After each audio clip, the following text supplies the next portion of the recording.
You know, when people say perspective matters, that shit is so true. Perspective matters like mad. I was scrolling on X. I wanted to say Twitter, but whatever, I don't care. I was scrolling on X recently and I saw a data that said 30% of the 100 top 500 CEOs do not have a degree at all, which means they did not, they didn't finish university, so they do not have a bachelor's degree. And then someone reacted to that post and said 60% or 60 something percent of people that are actually top CEOs do have a second degree. If you put those two data side to side, then it's going to be clear to you what it's about. It's context, but it's like, yes, this is fact, this is also fact. So choose wisely. Do not get lost in the sauce of what people will be telling you about. Like, just do what is right for you. I mean, another interesting thing that I saw was that they said that recently alcohol dropped, the purchase of alcohol dropped among like younger millennials or like older Gen Zs. And I was like, oh damn, people are choosing the gym culture. You know how many people are like our generation, we are proudly choosing the gym. And I was so excited about that news. And when I told a friend, he said, that just means that we don't have money like that. I was like, oh my God. Yeah, actually, you know what? You're right. It low-key means that we do not have money, and that's why people cannot even purchase as much. I was on the street I was going to work the other day, and I looked at myself and I thought, my clothes need to be ironed. Like, who let me out of the house looking like this? Why don't I have crisp, well ironed clothes on? This is crazy. This is low-key embarrassing. And you know how people say that we have given up on ironing? And I looked around and I saw that, yeah, a couple of people were like me. And I said, you know what, let me just go with the version of event that I want to save electricity bill money, so I don't want to overly use iron. But yeah, ironing can be therapeutic sometimes, but these days when I try to iron, I just burn everything.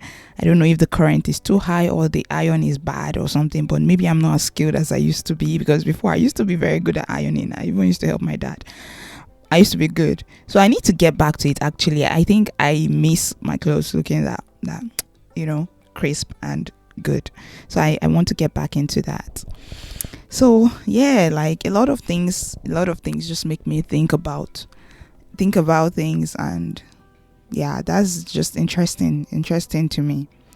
So how are you doing? How have you guys been doing? How are you doing, whoever listens? I have been well. I've been slightly withdrawn. I have been withdrawn, but I think that I'm not one of those kind of people who really can completely, totally withdraw from things. I think that I can lock in without necessarily giving up on all the things that I think that I do on a normal basis. Before I even return back to this, let me say, for example, if I say work out or go to the gym, I still eat bread, I still eat rice, I still eat pasta.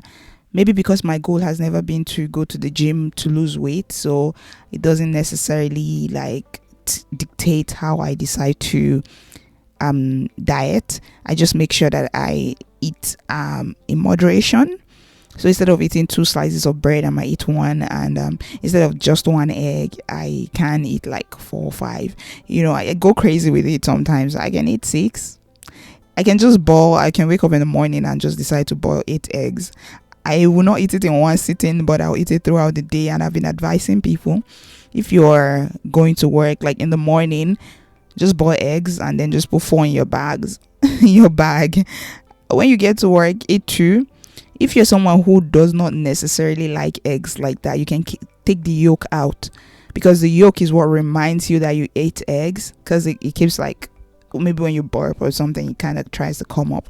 But if you don't want to feel like you ate eggs, but you don't want to feel hungry, and you have like 4 eggs, then you take out 2 yolks and you eat the first one with the yolk, the second one with the yolk, then the third one you eat just the white, the fourth one you eat just the white, and then you drink water or anything.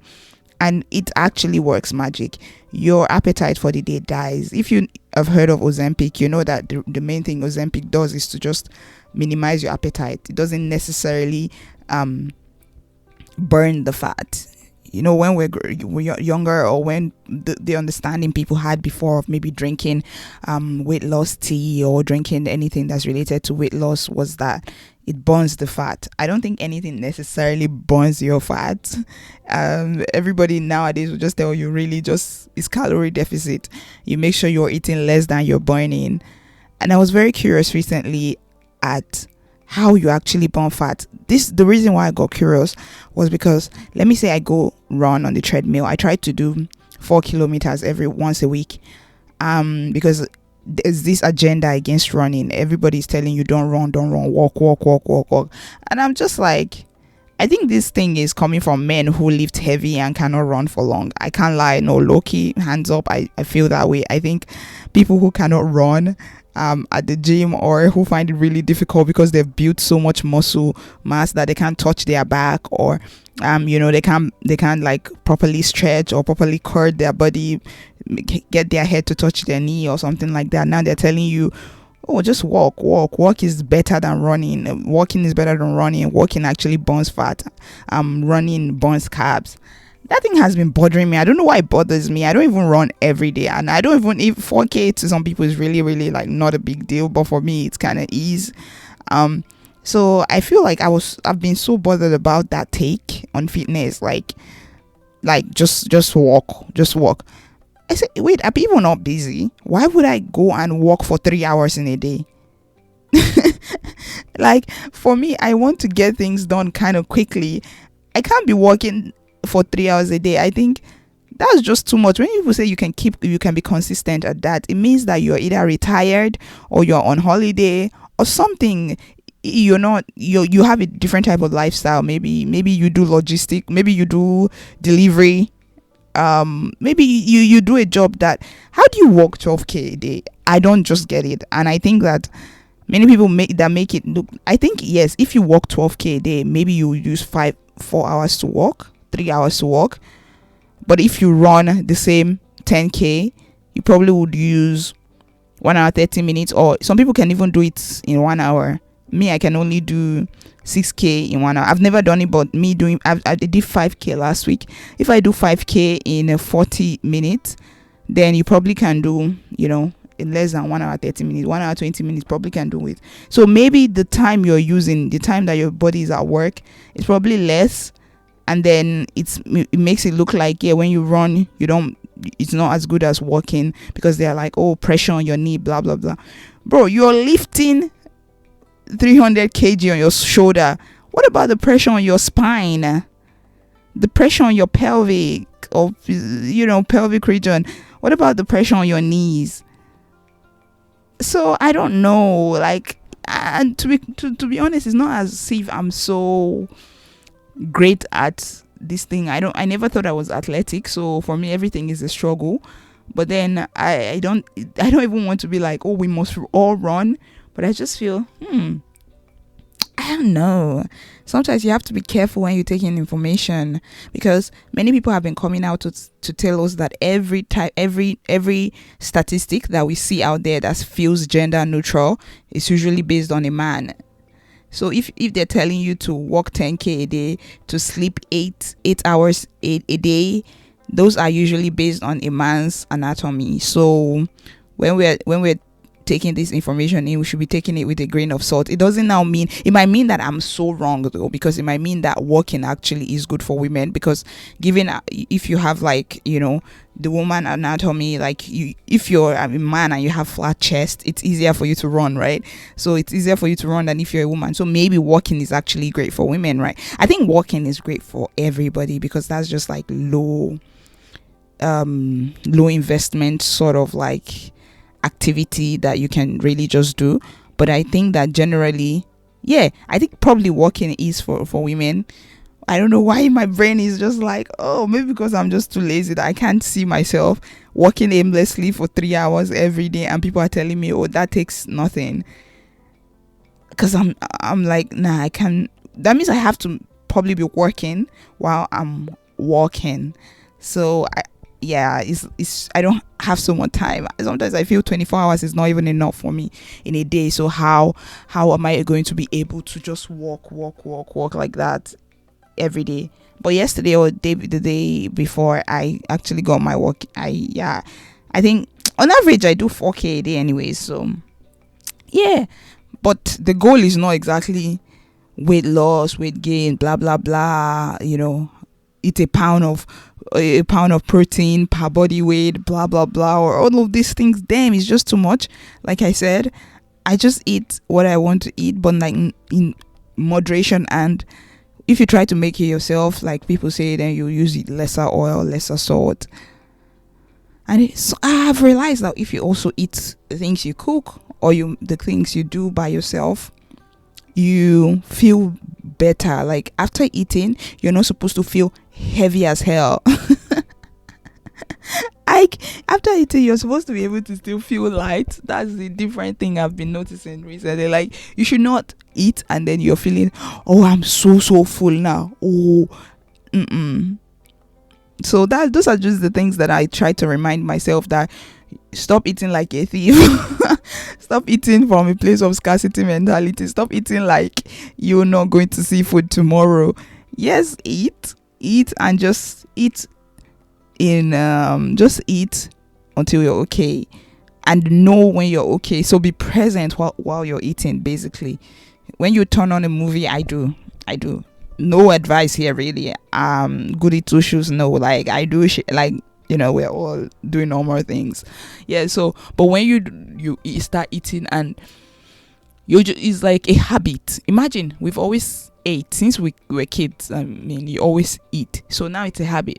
It's a habit that you fetch the food, put it in your mouth, you chew it. So it's already, our brain already knows how this happens. That's one of the most natural thing to us. The way we eat now is almost like a habit. So it's not something that you can really easily just change up on how you do. But when you are eating now, you just try to be more present and know that you are not trying to eat to be heavy as hell. Like heavy, not like in the way like you have a lot of fat on you. No, I mean heavy in the sense of your stomach feeling heavy. You finish eating and you're like, I can't even stand up. I can't move. Once you just do that, it goes a long way to help to just keep you healthy. I've been so health conscious in a sense of trying my best not to be obsessive over hey sheesh. Anyways, I've been trying to not be obsessive over anything too much, which is why I even try not to keep to things that people say, like weigh your food, eat this so gram of this to your body weight. No, if I eat 8 eggs a day, I've done my bit. I never even like I never keep to those things, because I feel like maybe there's somewhere in my brain that I low-key feel I have a worm that if it catches onto something, it might just hold on to it. Like I can be obsessive. I fear my obsessive side, so I do not even want to go there when I start obsessing over food, because I feel that's not a good relationship with food. At the same time, it's the same like but if you are the kind of person that you need to know yourself, I guess. If you're the kind of person that you can go about doing these things with food, then that helps for you. But for me, I'm scared of like doing things obsessively, knowing I think I can't be consistent with doing that. I feel like I just need to trust my brain and just trust my mind to make the right choices. Talking about going back to me saying that I stepped back a little bit. So for social media, like a couple of weeks ago, I expounded myself too much. I put out a lot of energy. Like when I believe in something, I just I'm like a dog with a bone with it. So sometimes I think, oh yeah, I just want to say the things that I feel. This obsession with trying to say what you feel, like me too. Like, why do I want anybody to know what I feel about an issue? I mean, why? To be honest, I'm curious. Like, why can't I just think about a thing, feel a certain way about it, and move on with my damn life? Why do I feel the need to release? Like, why do I feel the need to say it out and express myself? You know how people keep saying we need to be able to express ourselves? I don't think anybody articulates why do I need to feel a certain way about a social issue or a topic, and I have to come to the public and tell the people or tell anybody who wants to hear. In fact, there are sometimes that I don't even know, I don't care that people are listening or not, but it's just about the fact that I want to come and say that thing. It's kind of exhausting. Why do I want to come out and say that thing? Why can't I just think about it, have an opinion, and move the fuck on? Like, why? I hate it for me. Like, I really do. I hate it for me. I hate it for me, which is really like ironic. I don't know that I'm here on also saying this to a podcast, right? Or to a mic. Because I can't just think of something and just bloody move on. I need somebody to hear what I'm saying, or not even need somebody to hear what I'm saying. Like I'm saying, I need to bring it out of me, right? I need to bring it out of me. I used to be envious of people who do not need to bring anything out of them. There's this lady at work, I tell her, I never hear your opinion about anything. You just look, you smile, and you do your thing. You just do your job, and that's amazing. I used to be like, damn, maybe I want to be like this person, but then I'm just like, so not feasible. It's not feasible. There's sometimes I don't want to say anything. I just stay. I'm counting shapes in my head, and I'm looking, but my whole body would just react. Like, maybe I'm sitting, cross my hand. That's already a reaction. Why am I crossing my hand? Like, the fuck now? Because once you cross your hand and somebody look at you and they want to say something, they might decide to change their opinion because they are looking at you. Your body is reacting, right? And I don't want to say anything, and then they're like, do you have something to say? And I'm like, I do. This is quite like, it pisses me off sometimes because I come out of that and I'm saying, damn, I really didn't want to say anything. I really didn't want to say anything. And this is not me not having control of myself, because that's not what I'm saying. I could go without not saying anything. But it's going to almost be like I'm punishing myself, because, yeah. And then people are going to tell me, oh, we love that you're expressive like that. And I'm saying, it's not that I don't know that I like it or I do not like it. It comes slightly third nature. I don't want to say second nature, but third nature to me. So there are just a lot of things that are on the table and unsaid sometimes that I just feel, yeah, I'm here, I'm present. What's the point of being here and being in the world if you're present and you have this thing to say and nobody's saying it? I listen too, so it's not like I'm bad. I listen. Sometimes I'll prefer if someone else was gonna say it, but everybody doesn't say it. So I'm just like, what's the point of being there if you can't say it? And it has been helpful to me, because a lot in some spaces people think I bring invaluable opinions and ideas, so it's not all that bad, and I don't hate it that much. But when it comes to things that don't pay me, right, like this shit, like that actually costs me. Because it's easier for you to have the same ideas and opinions as your friends. Everybody prefer to be similarly, even though many people like to act like, yeah, it will be great if we're all different, but many people really we all like to be similar, to mirror each other. When you're saying somebody and like the person, like when you're saying something and someone else is saying, I totally feel that way. Relatable, which is why we have #relatable, right? People want to feel like what they are feeling is the same thing other people are feeling, and because many people are wrong, now start everything because many people are wrong, you now have to think, it seems like the way everybody is feeling is probably not the right way to feel. And when you now take that position and you're skeptical, you're questioning things, people might call you contrarian, people might say you're trying to stand out, people might not like you sometimes, or people might like you for that. And sometimes it's quite not nice too when people are just like, oh, I like you because you just want to be like the black sheep. But you are saying, I'm actually proper normal, I'm just trying to read a little bit more between the lines, that's all. But yeah, I gave my opinion recently on social media about Adekunle Gold and Simi, and I just feel it took a lot of strength from my body. When you talk about social issue, or when you talk about things that you know that you are on a different side from people, or the way you're thinking about it is slightly different from the way other people are thinking about it, it leads to a little bit of I don't want to say ostracizing, but it leads to you knowing what you're doing and really like putting your foot in the fire. It's not fun to do, which is why I think many people do not do it. But people think you are trying to be slightly more intelligent than them or something like that. But it's just like everybody have a different inclination, I guess. Is this not even about like an opinion or something? It's just there are some people that are inclined, or there are some people that are positioned to slightly think differently, because that's how we as a society have to, grow and everything. I'm trying not to be like this is about dialectics, but really and truly, I think that it's scary if we live in a world that everybody is just the same, thinking the same things. It's just really scary. But it's not just about it's scary. If it's going to be scary if people, maybe less scary if we're thinking the same in a good way.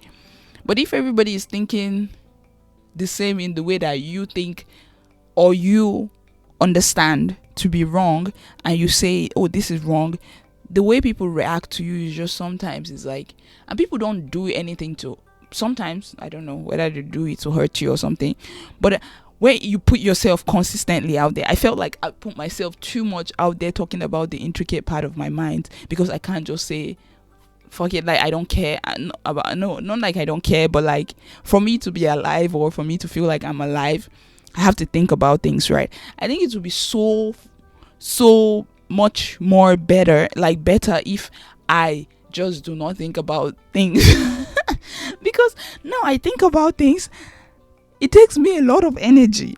People don't get it because I'm out there and outgoing or anything, but it takes a lot from me to say things that a lot of people are not saying, understanding that there might be reaction to it.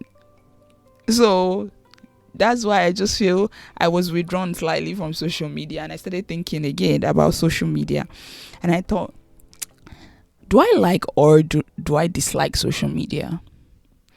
Do I like it? Do I dislike it? Because a lot of things just are irritating, I can't lie. A lot of things are so do I really like social media? I don't really know, because recently I have seen a couple of people do dissertation like essay on this as well, that people are using their personal weddings to launch their career as content creators on social media. We've seen a lot of people get married and formulate hashtag and then become somehow content creators or influencers on social media, where you kind of monetize that step, where people are like, oh, this is the most important step in your life. But during that process, you have to make sure that process involve a line that can lead you to kind of like career growth and career success. Which is why when people are talking about marriage as this amazing, this like lovey-dovey thing that is just like pure heart thing, it has always been cap. We all know it's really like it's really like a business move. And I don't know why. Even I do not like that this whole thing confirms my thinking already. I want things to like not confirm what I'm thinking. I think this way. Please give me information to make it look like that I'm wrong. I need information that will make the things that I'm already thinking about to be wrong. If you get what I'm saying. I don't need people to be confirming that, yeah, this thing is really a business deal. Stop doing this wedding to look like it's a business, please. Can you guys do weddings and the weddings are nice? I don't want it to look like a business. I don't want it to look like a brand move. I do not want it to look like it's a new investment. Maybe I just don't want to see it, really. So you guys should go do your thing. So, I mean, everybody should do their thing. But this whole thing annoyed me with the newly wedded Fisayo Longe. She had a hashtag called Never Getting Married, and this is her marriage. And I think she rolled out a collection So there's this lady, fashion designer from Nigeria, but it seems like she's more like a UK person. She's trying to enter into that space of I'm black, so kind of ambiguous African, but you know that you have to keep the Africanness with you because it sells.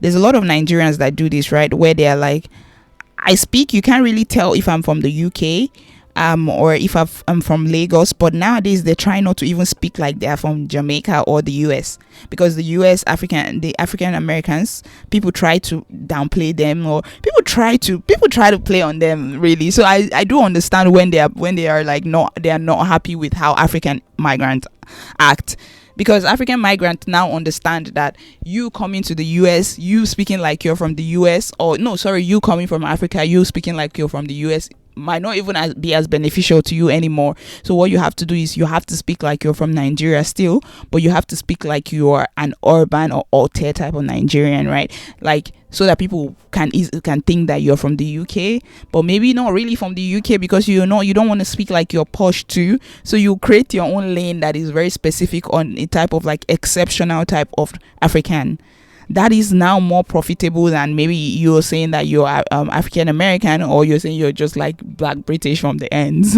It's better for you to just be African, but an exceptional, unique, alternative type of African. So she seems like she's like trying to build her brand that way. And I watched her previously say that she doesn't really tend to black customers like that. She doesn't say her brand is black owned. I think that's precisely what she said. Like, she doesn't do it that way, so that it's kind of like open to everybody, So I feel okay, whatever. Like, a friend of mine really liked her, so I feel like okay, I guess. And I was watching her. She did her wedding, and then all of a sudden she's using this hashtag never get married, because apparently she said that she was never going to get married, and now she's getting married. So what's the point? Like, I'm confused with this Banana Island feminist people. I'm really confused. What are they on? So it's like, oh, but I said I'm gonna get married. I said I'm never gonna get married, but now I'm getting married. So what? Like, I'm getting married in style. I'm just like, nigga, you're just unprincipled. Just shut the front door. You're unprincipled. You don't stand on anything, and you don't take L's. I do not like this culture of not taking L's, or not just succumbing. If, for example, I say a lot of things now, and later I do differently, I'm just gonna say, yeah, I'm human. You know what? Stone me freely. Stone me. I think many people should be able to do that. But people stand on a lot of bullshit. Like, it's like, you were on bullshit, right? And now you were on bullshit because that is not what you truly believed. Now you're doing what everybody is doing, what you're supposed to do traditionally. Just say, you know what? I am just like everybody. I'm not that exceptional, I guess. I know you can't come out and say it, but like, I feel like there's a way you can write your story that will tell me that you have sense. Like, you're thinking that way, that you're like, you know what? I got to it. I'm like my early 30s, mid 30s, late 30s. So I decided I was going to do this, even though I said I was not going to do it again. Maybe that's that's like, maybe I'm not doing what I said I was going to do. So maybe I lied. But like, people are like, I'm going to stand on this. Anything I do is correct. That is the problem for me. People think any action that they take is correct. You're doing something that you usually think is wrong before, but now that you're doing it, you think is right. No, it's wrong, but you're doing it. I'm doing some things that I feel like are not the most principled things from the perspective that I come from, or from the kind of person that I want to be, I aspire to be. When it comes to ideology, and then I recognize the kind of environment I'm living in. I recognize the system I'm living in. I recognize that nobody's going to save me, nobody's going to help me, nobody's going to help anybody. So I have to put in some structure for myself. So I'm going to participate in some things. If someone says you're participating in that thing, I'm not now going to say, now that I'm participating in that thing has become right. It's not going to be like that. It's like, yeah, that thing is still wrong. I'm sorry. I have to do what I have to do in that time. I'm not going to stand 10 toes down and stand in every decision I make like it's the best decision ever. People do this thing and I just cannot I can't understand. Why do you think you're such a good person? What is wrong with people? What's this narcissism? Why do you think that everything you do is just good and right? Like this is not even a church, but it's like, it's not even saying that you as a human being you're flawed. I hate that, like, oh, you're born a sinner. No, that's not even a thing. You look at your environment, you make choices, you pay for your choices, or you gain for your choices. It is what it is. But you stand 10 toes down like all the decisions you make is just so right. You were wrong before, now that you're making it's just so cringe. Like, all of you, like, people should get the fuck out. Like, I don't like it. So annoying. So annoying. Yeah, a lot of people were saying that a lot of Nigerian actresses, all these people in their 30s now, mid 30s, they are now making different choices when it comes to their opinions on marriage. It doesn't bother me that they are making different choices. It's just that you should not now start making it look like the opinions you had, you didn't say what you said before, and you're not saying what you're saying now, and then you now bring God in the mix to make it look like God said something to you, God spoke to you to make some decisions. You're full of shit. These people are full of shit.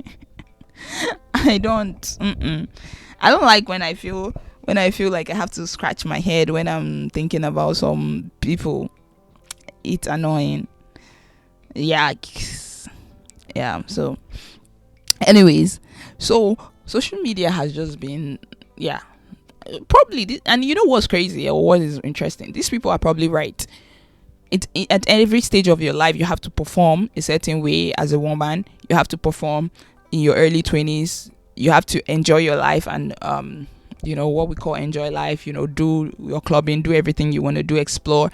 And then when you get to your 30s, Jesus or God is going to speak to you, and all of a sudden you are a better person. You're now ready for marriage, and you hate who you used to be. It's just you guys should get out. And I don't like that on social media. They have a lot of people that are very much like, go sis, yes. People cheer them on, like, what is going on? I think, oh my God, people cheer anything. People cheer for anything. It's probably because they see themselves in those people. But why? How do you see yourself in those people? Like, there are some people you should not even see yourself in. It's not possible for you to see yourself in some people. If you know Temi Otedola, who got married to Mr. Easy, she did share some posts on social media of her doing yoga, her doing a lot of healthy stuff while she's Pilates. She's doing a lot while she's pregnant. And a lot of people were like, yeah, this is how you should be. But you cannot relate to her. Don't see yourself in her. Come on. But some people aspire to her. Yeah, this is how marriage should be. The first, it's funny. Most people are not going to leave the class they were born in, which is crazy. It's sad, but sometimes when you know about this, it's not to make you depressed. It's just for you to be more prepared about understanding the world and even making better choices for yourself. It's not a depressing story, okay, to know, but it's just data. Most people are not going to get out of that, but you can really know that, understand it, and say, okay, now let me lock into this thing. Let me lock in to see where I even have slight advantage in. Not that I'm putting my head out in the cloud and just opening myself for stupidity and just thinking, oh, I aspire to be this. Why would you? How do you aspire to be a billionaire's daughter? You're 35. like you guys, stop. I don't know, man. But yeah, just this whole thing for me, social media is entertainment, of course, aspirational and everything, but I'm also worried that it's counter-revolutionary. A couple of people have said this before, so not an original thought at all, but social media is one tool that if you're into psychology, you can let me know if there's a term for this, or there's like some way to re-understand this. Is it that When people go on social media, they vent about social political issues, economic issues, all that cultural issues. And it feels like that is even entertainment in itself. Like, you are mad, you are angry, but then you go out there and espouse that energy, and then you get pacified. And a lot of Nigerians during the past elections, they went out there super angry. Things were so expensive, so expensive. And since that time, things have actually tripled. And some people that still have the energy to vent will still come out there and vent and pacify yourself. Like, it seems like there's a thing that's happening with your energy and social media, that it feels like when you go out there and you give out your energy, then you give the energy out, you remove the energy that you could have used for something else from you. There are sometimes that I think, if there's no pacifying tool for people, will people be able to use that, redirect that energy correctly, like in their immediate environment?